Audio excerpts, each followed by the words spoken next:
today I want to talk about all the videos I've been seeing recently on my YouTube feed.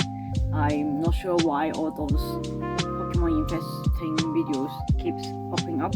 I think that maybe because I run a Pokemon card business and I do watch some videos here and there, so the algorithm decided that it will push me 10 videos on which set is the best aggressor to invest and how people are, in my opinion, people are pretty quick to jump to conclusion to the new sets.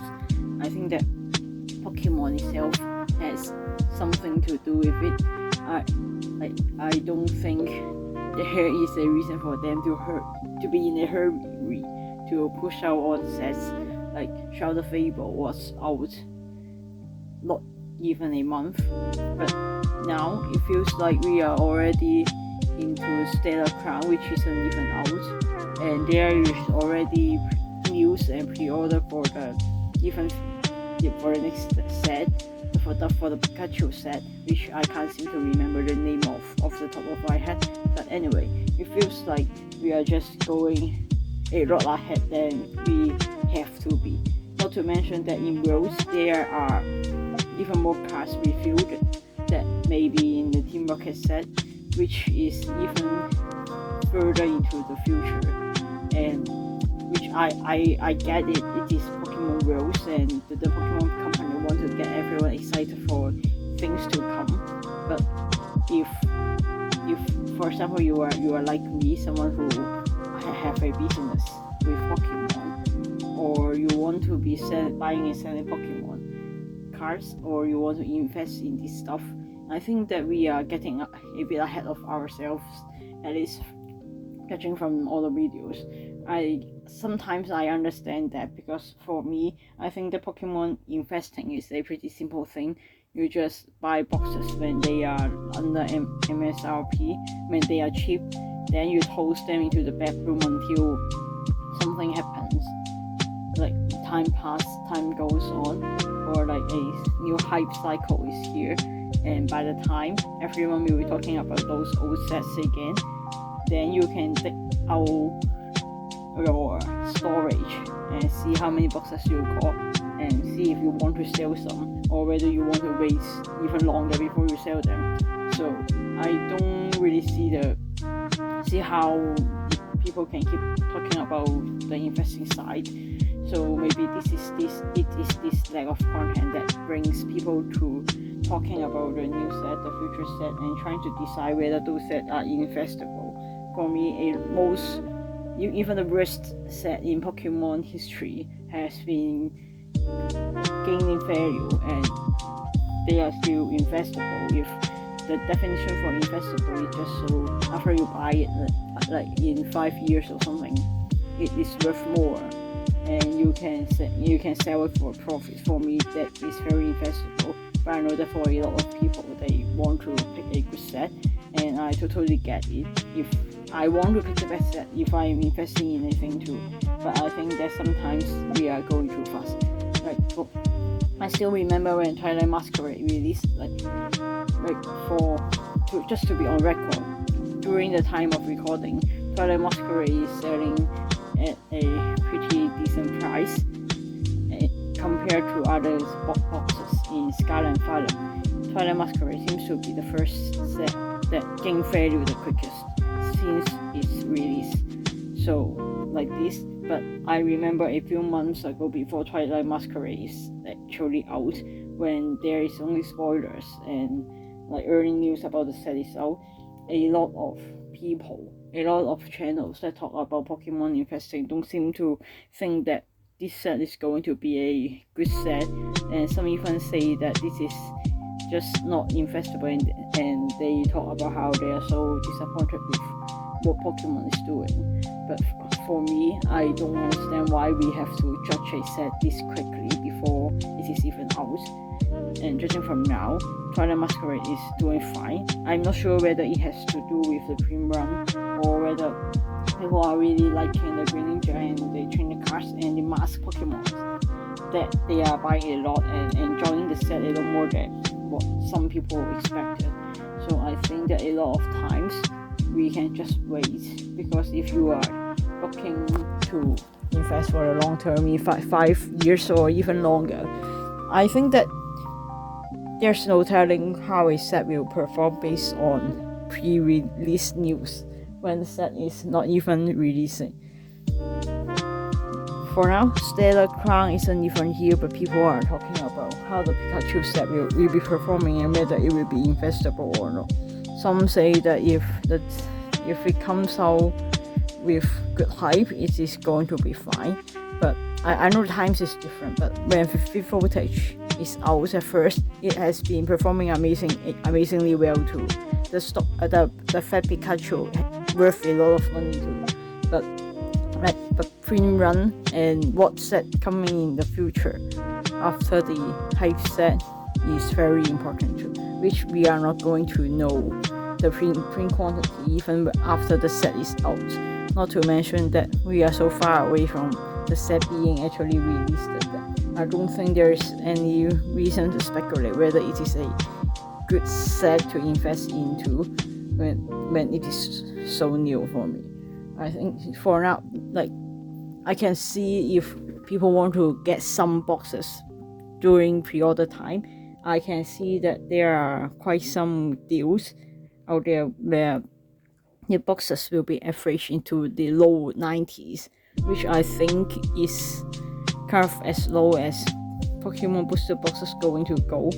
So I can totally see that there are some videos out there pointing out good places to pre-order from, and I think that for people who are looking to invest into a set, it is not bad to get a case, or if you plan to get a lot of cases, or get two or more at low 90s at release or before release, just to see what will happen after release times.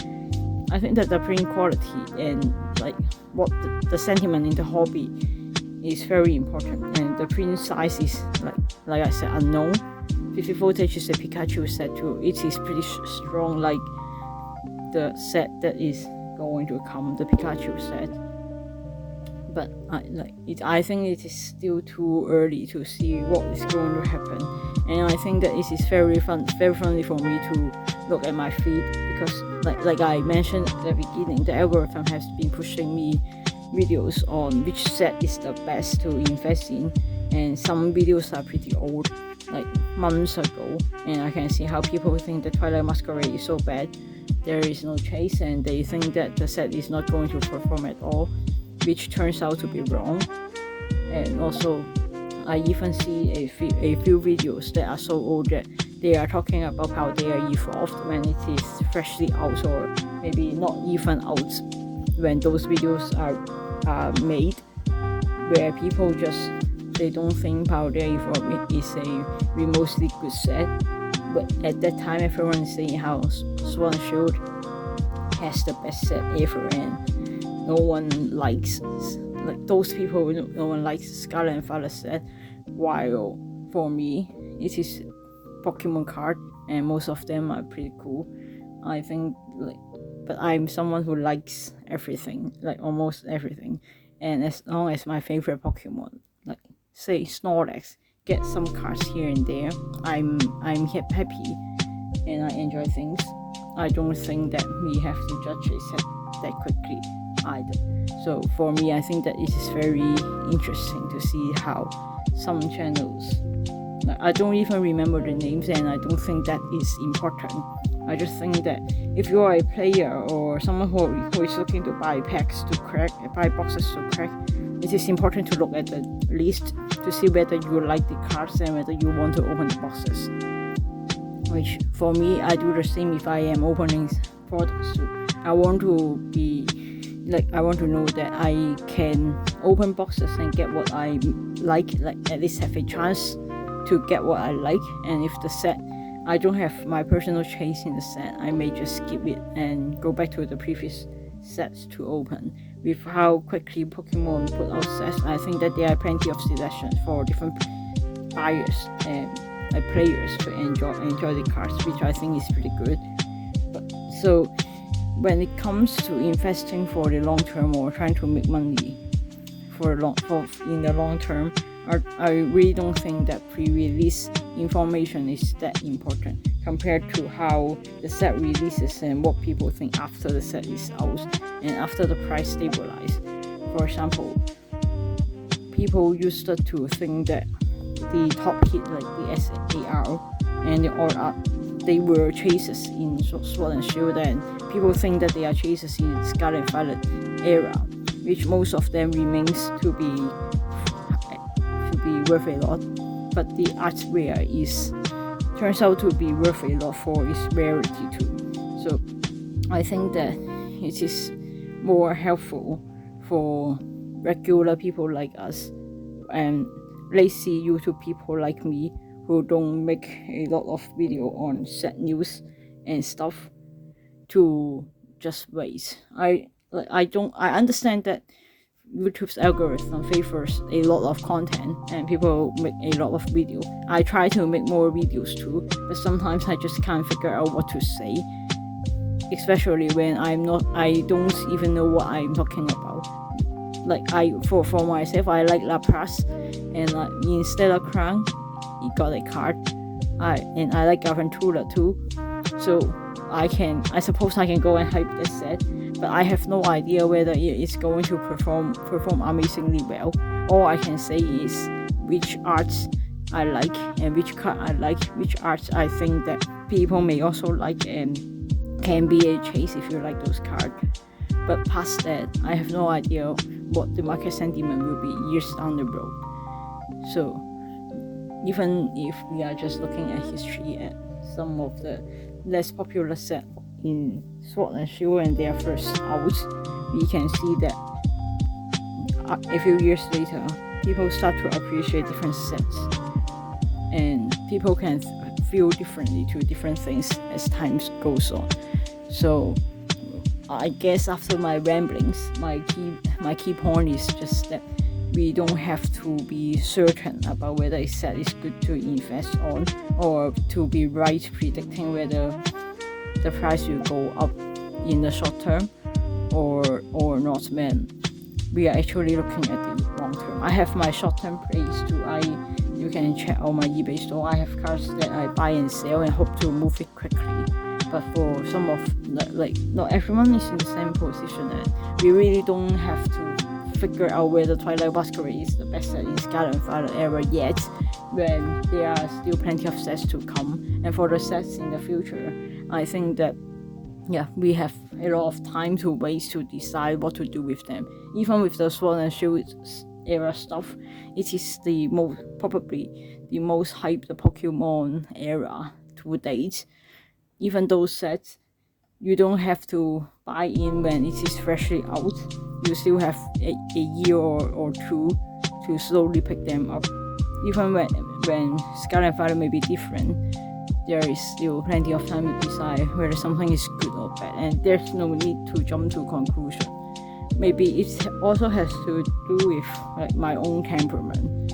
I can wait to decide on whether something is good or bad instead of jumping to the guns, which maybe those people making the video deciding whether a set is good before it is even out, they are not trying to do this. But for me, it feels like I'd rather be slower to decide on whether I think a set is good to invest in or not, than making videos saying that Pikachu set, for example, saying that Pikachu set is so overhyped, and that I think Pokemon is going to pin it to the ground, that I don't think it is good for anything. And if I put out a video like that and turns out in half a year or something, if it turns out that I'm completely wrong, I'd be embarrassed about my previous video and I will want to delete it.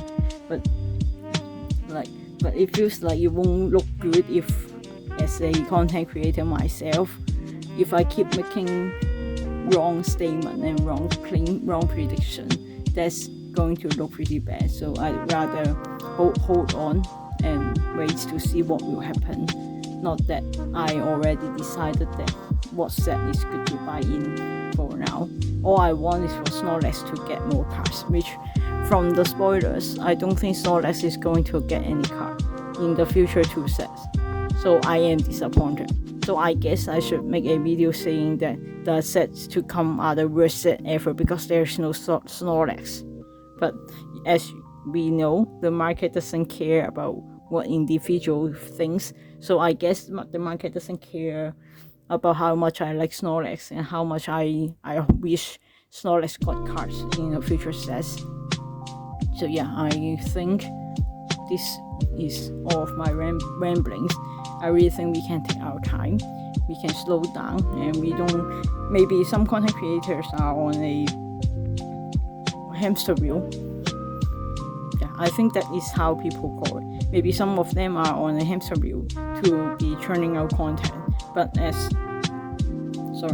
a viewer of videos, or as small creator like me who is too lazy to trend chase, I think that we can wait to see what is going to happen and put our money to better use. Anyway, that's all of the video. Buy my stuff, see if the reverse holo and art rare I got in my eBay store will help you finish your binder. Follow me on Instagram and places. Subscribe for future videos, and I do videos about my card shop and how I run my business. I'm just starting out, so I'm pretty new, but you can join me on my journey on building my Pokemon card empire, if we can say it like that. Yeah, hope this video is at least entertaining. That's all for now. I will see you again next time. Bye.